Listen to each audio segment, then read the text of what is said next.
Good morning students of class 10।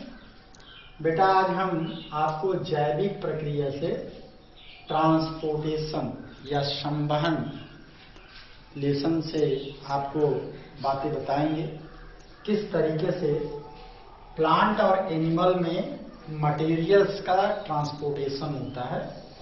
अर्थात आप ये जानते हैं कि आपके शरीर में बहुत सारी चीज़ें जगह जगह बन रही हैं, उसका संश्लेषण हो रहा है। और दूसरी बात, वहीं फूड मटेरियल के डाइजेस्ट होने के बाद आपके छोटी आंत में आपने पढ़ा कि छोटी आंत में रसायनों के द्वारा जो खाद्य पदार्थ है, भोज्य पदार्थ है या पोषक तत्व है, वो अवशोषित कर लिया जाता है। तो उस संश्लेषित और अवशोषित पदार्थ की आवश्यकता तो पूरे बॉडी में हर टिश्यू को है, हर सेल को है या हर आर्गन को है।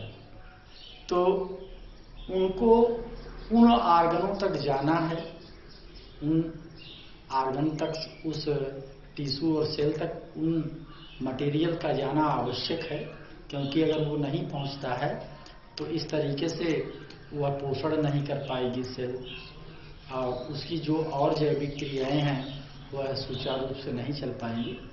तो आप सबसे पहली चीज तो संवहन या ट्रांसपोर्टेशन किसे कहते हैं, अगर इसकी बात करेंगे तो आप कहेंगे कि यह एक जैविक प्रक्रिया है जिसमें आपके शरीर में अलग अलग स्थान पर जगह जगह संश्लेषित और अवशोषित भोज्य पदार्थों का पूरे शरीर में इस प्रोसेस के थ्रू जाना होता है। यही प्रक्रिया आपकी क्या कहलाती है, ट्रांसपोर्टेशन या संवहन के नाम से जानी जाती है। बेटा आप ये जानते हैं कि सजीव दोनों हैं, चाहे वो पौधे हैं या जंतु हैं, दोनों के दोनों सजीव हैं। इसलिए सबसे पहले हम आपको ट्रांसपोर्टेशन प्लांट पढ़ा दे रहे हैं, कैसे पौधों में संवहन होता है, पौधों में संवहन। तो आप ये जानते हैं कि पौधों में कोई रक्त जैसी चीज तो है नहीं कि वह रक्त नरिशमेंट पोषक तत्वों को एक स्थान से दूसरे स्थान तक ले जाने का कार्य करता हो, यू नो इट। तो आप ये जानते हैं कि यहाँ पे जो भी मटेरियल्स इधर उधर जाता है, एक स्थान से दूसरे स्थान तक जाता है, तो वो जल में घुल के जाता है, एक बात। दूसरी चीज, जल में मिनरल्स भी घुले हुए हैं, वो भी उठ जाता आता रहता है। तो आप दो प्रोसेस देख रहे हैं, एक तो पौधे में जो भोजन बनता है, उस भोजन का निर्माण कहाँ हो रहा है, पौधे की पत्ती में हो रहा है, क्योंकि प्रकाश संश्लेषण की क्रिया के उपरांत पौधे की पत्ती में भोजन बनता है, और उस भोज्य पदार्थ का जल में घुल करके पूरे टीप तक, रूट के टीप तक और पूरे ऊपरी भाग तक, या कह लीजिए प्लांट के सारे भागों में फैलने का काम होना चाहिए, और होता भी है। तो ये चीज भोज्य पदार्थ का, या आप कह लीजिए जो वहां मंड का फॉर्मेशन हुआ है, कार्बोहाइड्रेट है, उस पदार्थ का जो पूरे बॉडी में फैलना है प्लांट के, वो चीज ट्रांसलोकेशन कहलाती है। वो चीज क्या कहलाती है, ट्रांसलोकेशन कहलाती है। यह ट्रांसलोकेशन मीन्स होता है कंडक्शन ऑफ फूड मटेरियल और ट्रांसपोर्टेशन ऑफ फूड, और ये फूड कहाँ बना हुआ है, लीव्स में। दूसरी बात आप यह जानेंगे कि जो आपका रूट से वाटर ऊपर जा रहा है, रूट के द्वारा जो वाटर ऊपर चढ़ रहा है, ये ऊपर वाटर के जाने की जो दशा है, वह वाटर में मिनरल्स घुले हुए हैं। तो वह मिनरल भी एक तरीके से पौधों के वाइटल एक्टिविटी को चलने के लिए, जैविक क्रियाओं को चलने के लिए आवश्यक है, पौधों की ग्रोथ के लिए आवश्यक है, उनका अपचय के लिए आवश्यक है। तो वह चीज जो है आपका किसके थ्रू हो रहा है, कि वही बात आपका, ये आपका ऊपर जा रहा है तो जाइलम के थ्रू जा रहा है। और एक क्रिया होती है ट्रांसपायरेशन, एक क्रिया होती है ट्रांसपीरेशन। ट्रांसपीरेशन कहने का अर्थ होता है, इसको वाष्पीकरण कहते हैं, वाष्पन की क्रिया कहते हैं। तो पौधों की पत्तियों के द्वारा जल का वाष्प बनके उड़ना, पौधों की पत्तियों के द्वारा जल के वाष्प बन करके गायब होना, लुप्त होना, उड़ना क्या कहलाता है? आपका ट्रांसपीरेशन कहलाता है। वहीं ट्रांसलोकेशन जो होता है, पौधों में भोज्य पदार्थ का संवहन ट्रांसलोकेशन कहलाता है। ठीक है, हमने इन दोनों बातों के साथ में हम आपको ये बताएंगे किस तरीके से ये चीजें होती हैं और कौन जिम्मेदार होता है इन चीजों को ले जाने के लिए। आप पौधों में दो ऊतक का नाम सुने होंगे। एक ऊतक आपका है जाइलम, एक ऊतक क्या है? जाइलम। और दूसरा ऊतक क्या है? फ्लोएम। तो ये जाइलम और फ्लोएम वह आपके ऊतक हैं जो पौधे में आपका भोजन और जल के लिए संवहन करने में क्या करता है? मदद करता है। यह जो आपका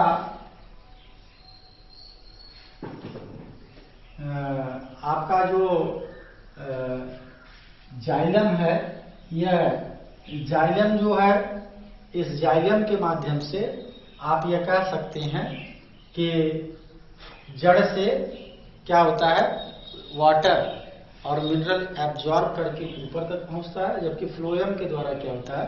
फ्लोएम के द्वारा जो पत्तियों में भोज्य पदार्थ बनता है, वो भोज्य पदार्थ कहाँ तक आता है? नीचे की तरफ आता है। तो ये जाइलम और फ्लोएम का काम हो गया। यह जाइलम और फ्लोएम दोनों संवहन ऊतक कहलाते हैं, क्योंकि इनके द्वारा कंडक्शन का काम होता है, ले आने का काम होता है, इसलिए संवहन ऊतक भी कहलाते हैं। और ये जटिल ऊतक भी है। ये दोनों क्या है? जटिल ऊतक हैं। अब जटिल ऊतक किसे कहा जाता है आप जानते हैं? आप क्लास 9 में ये पढ़े थे कि वह ऊतक जो कई प्रकार के कोशिकाओं से मिलकर के बने हों और सब मिलकर के एक जैसा काम करते हों, तो ऐसे ऊतक को हम क्या कहते हैं? जटिल ऊतक कहते हैं। तो जाइलम और फ्लोएम मोस्टली चार प्रकार की सेल से मिलकर के बनी है, जिसमें जाइलम में ट्राइकिड्स और वेसल्स दोनों, और उसके साथ साथ जाइलम पैरेन्काइमा या जाइलम मृदूतक, और वहीं आपकी जाइलम तंतु, ये 4 सेल हैं जिनमें आपका वाहिनियां और वाहिकाएं, इन दोनों का मेन रोल होता है वाटर के ऊपर ले जाने में। वाटर को ऊपर ले जाने में वाहिनियां और वाहिकाओं का, ट्राइकिड्स और वेसल्स का मेन रोल है। बाकी जो आपका जाइलम मृदूतक है, जाइलम तंतु है, ये सपोर्टिव काम उसमें करती हैं, उसका नेसेसरी रोल नहीं है। लेकिन अगर आप बात करेंगे तो वाहिनियां और वाहिकाओं का मेन रोल होता है। तो इस तरीके से आप कह सकते हैं कि यह जो जाइलम है ये जटिल ऊतक है। फ्लोएम भी इसी तरीके से 4 प्रकार की सेल से बना होता है, जिसमें आपकी होती हैं क्या कि सखी कोशिकाएं, सीव ट्यूब, चालिनी नलिका और सखी कोशिकाएं, और फ्लोएम मृदूतक और फ्लोएम तंतु, ये आपकी फ्लोएम की 4 सेल हो गए। तो इस तरीके से 4 प्रकार की सेल से मिलकर के बनी हुई है, ऊतक टिश्यू से मिलकर के बनी हुई है, इसलिए ये क्या है? जटिल ऊतक है। और काम सब मिलकर एक करने लगती है, एक जल का संवहन, एक भोजन का संवहन। तो ये भोजन का संवहन करने का काम करती है और ये जल का संवहन करने का काम करती है। तो ये जो ट्राइकिड्स होती हैं, यह ट्राइकिड्स लंबी लंबी पतली स्पिंडल शेप्ड होती हैं। स्पिंडल शेप्ड कहने का मतलब होता है इस तरीके से तर्क रूपी होती हैं। और इसके साथ में ये आपकी पीटेड होती हैं, इनमें जगह जगह छिद्र पाए जाते हैं, इस तरीके से छिद्र पाई जाती हैं। और लिग्निफाइड होती हैं। यहाँ पे ये इसके कॉर्नर्स क्या होते हैं? लिग्निफाइड हो जाते हैं और ये आपके मोटे हो जाते हैं इस तरीके से। तो ये आपका नॉन फ्लावरिंग प्लांट में आप कह लीजिए जिसमें फूल नहीं लगते हैं, ऐसे पौधों के प्लांट में ट्राइकिड्स के ही द्वारा क्या हो जाता है? कंडक्शन का काम कर लिया जाता है, वाटर के कंडक्शन का काम कर लिया जाता है, क्योंकि वहाँ वेसल्स एब्सेंट होती हैं। जो आपकी जाइलम वेसल्स होती हैं वो नहीं पाई जाती हैं। तो यह आपके जाइलम ट्राइकिड्स की बात थी। अब वेसल्स की बात सुनिए कि ये वेसल्स जो होती हैं tube like structure, cylindrical structure होती हैं और ये लगभग एक जैसी डायमीटर वाली होती है, मतलब सबका व्यास एक जैसा होता है और इनके बीच में प्लेट की जैसी संरचना बनी होती है। उस प्लेट में छिद्र पाए जाते हैं, जिस छिद्र से जो पोषक तत्व होते हैं वो क्या करते थे, गुजरते हैं। और इस तरीके से आप कहेंगे कि यह आपका जो ये आपका जो वेसल्स होता है सिलेंड्रिकल होता है, लॉन्ग होता है, इवन सेम डायमीटर का होता है पूरी लंबाई में।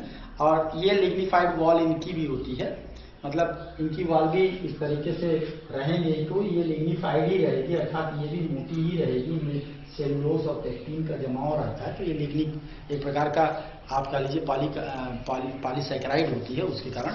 और ये आपका जो आपका ये होता है, मतलब फ्लावरिंग प्लांट में ये आपके जो वेसल्स होते हैं ये नहीं पाए। आपका कह रहा है vessels are found only in flowering plant. ये वेसल्स जो होते हैं केवल फ्लावरिंग प्लांट में पाए जाते हैं। और ये आपका इस तरीके से ये और वहीं ट्राइकिड्स दोनों मिल करके क्या करती हैं, जल को ऊपर ले जाने में मदद करती हैं। अब किस तरीके से ट्रांसपोर्टेशन होता है इस विषय में थोड़ा सा सुनिए कि कैसे ट्रांसपोर्ट होता है वाटर का। आप ये जानते हैं कि रूट का अगर आप सेक्शन काटेंगे तो रूट के सेक्शन को जब आप काटते हैं तो सबसे पहले यहाँ इपीडर्मिस आती है, इपीडर्मिस या इपीब्लेमा कह लीजिए आप, और यहाँ की ये रूट हेयर आती है। अब रूट हेयर के पास में यहाँ सब क्या है, सॉइल पार्टिकल है और सॉइल पार्टिकल में सब क्या है आपके यहाँ वाटर पाए जाते हैं। तो अब यहाँ उसके बाद हाइपोडर्मिस आ गई, हाइपोडर्मिस के बाद आपका कार्टेक्स रीजन आ जाता है, कार्टेक्स रीजन के बाद आपका एंडोडर्मिस आ जाती है। अब एंडोडर्मिस के बाद आपका वैस्कुलर सिस्टम आ जाता है, इसके बाद आपका पित्त यहाँ बीच में रहता है, तो ये वैस्कुलर सिस्टम है जिसमें जाइलम है। तो आप ये जानते हैं मिट्टी में जो रूट हेयर गया है, मूल रोम पहुंचा है, इस मूल रोम के द्वारा वाटर एब्जॉर्ब किया जाता है और ये फर्स्ट सेल, सेकेंड सेल, ये 3 और ये 4, ये 5, ये 6, ये 7 इस तरीके से जाइलम के पास पहुंच जाती है ऊपर तक। तो ये पहले से दूसरे तीसरे चौथे में कैसे ट्रांसपोर्ट होता है, कैसे वाटर जाता है, इस बात को समझना है। आप दो भी जानते हैं, विसरण और परासरण। आप इन दोनों नाम को सुना होगा आपने। तो ये विसरण जो होता है इसमें ठोस द्रव और गैस के मॉलिक्यूल हायर कंसंट्रेशन से लोअर कंसंट्रेशन की तरफ, हायर सांद्रता से लोअर सांद्रता की तरफ मूव करते हैं। और यहाँ पे क्या होता है कि वाटर का मॉलिक्यूल क्या करता है, हायर कंसंट्रेशन से लोअर कंसंट्रेशन की तरफ मूव करता है। और उसके साथ साथ ये आपका जो होता है, ये यहाँ एक सेमी परमेबल मेम्ब्रेन पाई जाती है, उस मेम्ब्रेन के थ्रू मटेरियल पास करता है। तो इसी परासरण और विसरण के माध्यम से ये वाटर मॉलिक्यूल चढ़ करके चलाता है जाइलम में, और जाइलम के जो ट्राइकिड्स और वेसल्स हैं उसके द्वारा ये ऊपर खींच जाता है और इस तरीके से पानी ऊपर तक पहुंच जाता है। अब आपको एक प्रोसेस बता दें, ट्रांसपायरेशन। ट्रांसपायरेशन इसके पहले भी आपको बताया, फिर से एक बार सुन लीजिए।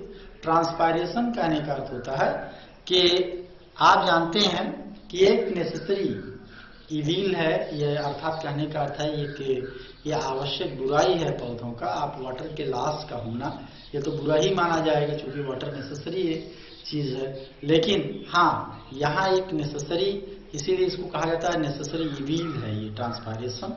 और इसके तहत पौधों के द्वारा जो वाटर होता है वो वाष्प बन के बाहर निकलता है, और इस प्रेशर से भी जो वाष्प बन के ऊपर उड़ रहा है, तो इस तरीके से पुलिंग सकिंग प्रेशर, वहां सक्सेशन प्रेशर काम कर रहा है, जिस प्रेशर के कारण जो वाटर है वो ऊपर की तरफ क्या कर रहा है, ऊपर जा रहा है। तो इसको आप ट्रांसपायरेशन पुल कह सकते हैं कि ट्रांसपायरेशन पुल के कारण वाटर ऊपर जाता है। तो अब अगली बात, ये तो आपके विषय में किसके हो गया, जाइलम के विषय में। हम नेक्स्ट बात आपको बताते हैं फ्लोएम के विषय में। फ्लोएम किस तरीके से फूड मटेरियल के एक तरफ के आवागमन में मदद करता है, इसकी क्या बात होती है। तो बेटा फ्लोएम आपके भोज्य पदार्थ के एक तरफ से दूसरी तरफ ले जाने में मदद करता है। तो जो भोज्य पदार्थ है वो कहाँ बन रहा है, फोटोसिंथेसिस मेथड से कहाँ बन रहा है, पत्ती में। तो वो भोज्य पदार्थ पूरे रूट तक पहुंचना है आवश्यक है, और इसके लिए कौन सा टिश्यू जिम्मेदार रहा है, फ्लोएम। तो अब यही प्रोसेस क्या कहलाती है, ट्रांसलोकेशन कहलाती है। फ्लोएम के द्वारा भोज्य पदार्थों का एक स्थान से पौधे में विभिन्न स्थानों तक जाना क्या कहलाता है, ट्रांसलोकेशन के नाम से जाना जाता है। और इसके लिए सीड ट्यूब और उसके बाद कंपेनियन सेल, ये दोनों चीजें बहुत ही आवश्यक होती हैं फ्लोएम के। बाकी जो फ्लोएम पैरेन्काइमा फ्लोएम फाइबर है वो सपोर्टिंग का काम करती है, लेकिन आपका जो सीड ट्यूब्स है और कंपेनियन सेल है ये दोनों मस्ट वर्क करती हैं। तो आप कह सकते हैं कि ये सीड ट्यूब्स जो होती हैं लंबी होती हैं, जीवित सेल इसकी होती है, और इनके जो थिन सेलुलिक सेल वॉल इनके ऊपर पाया जाता है, और ये नॉन न्यूक्लिएटेड सेल होती हैं, और ये मैच्योरिटी पर इनके प्रोटोप्लाज्म में बड़े बड़े वैक्यूल्स पाए जाते हैं, और ये इनके पास लिग्निफिकेशन नहीं पाया जाता है। और बिटवीन टू सीड ट्यूब्स जो होती है प्लेट पाई जाती है, उस प्लेट के में छेद पाए जाते हैं, उस छेद के द्वारा जो मटेरियल होता है ऊपर से नीचे की तरफ या नीचे से ऊपर की तरफ क्या होता है, पास करता है। तो ये आपका क्या बात हो गई फ्लोएम की। बाकी जो आपकी कंपेनियन सेल है वो मदद करती है, उसी ट्यूब से जुड़ी होती है, उसको मदद करती है भोजन को ऊपर ले जाने में, तो नीचे की तरफ ले आने में या किसी दूसरी जगह ले आने में वो मदद करती है। तो इस तरीके से ये भी डिफ्यूजन और ऑस्मोटिक मेथड के ही द्वारा जलता है। इसमें एटीपी का लॉस भी होता है, मतलब इस चीज को फूड मटेरियल को जाने आने में एटीपी का फॉर्म में मतलब लॉस होगा, क्योंकि एटीपी आप जानते हैं इफेक्टिव है, इसमें एटीपी का इफेक्ट है, क्योंकि ये मटेरियल एक स्थान से दूसरे स्थान तक जाने के लिए वर्क हो रहा है, इसलिए एटीपी का यूज होना जरूरी है। तो बेटा अगली भी इस तरीके से आपने प्लांट में किस तरीके से संबंध होता है इस बात को आपने जाना। अगली वीडियो में हम मानव में किस तरीके से सर्कुलेशन होता है उसके विषय में बताएंगे। Till then good bye.